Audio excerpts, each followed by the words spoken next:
উৎপাদনের খরচের অর্ধেক দামে সবজি বিক্রি করে দিশেহারা রাজশাহীর চাষিরা। তারা জানান, বেশিরভাগ সবজিতে বাজারজাত খরচও উঠছে না। কৃষি বিভাগের দাবি, চাহিদার থেকে বেশি উৎপাদন হওয়ায় ন্যায্য মূল্য পাওয়া যাচ্ছে না। রাজশাহী থেকে মাহফুজ আহমেদের ক্যামেরায় মতিউর মুর্তজার প্রতিবেদন।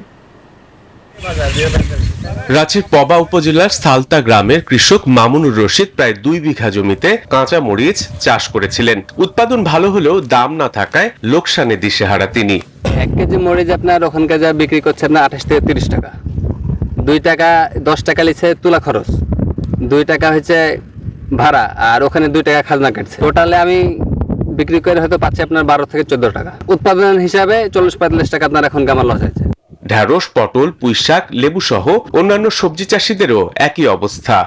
বান্ডেল থাকলে প্রতি সেনমানিতে টাকা বাঁচবে। বিকাশ সেনমানি বান্ডেল কিনে জিতুন প্রতি লেনদেনে।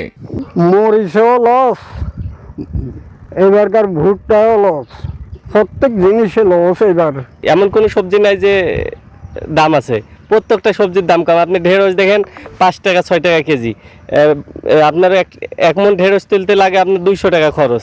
কৃষি কর্মকর্তাদের দাবি, চাহিদার থেকে বেশি উৎপাদন হওয়ায় সবজির এই দরপতন।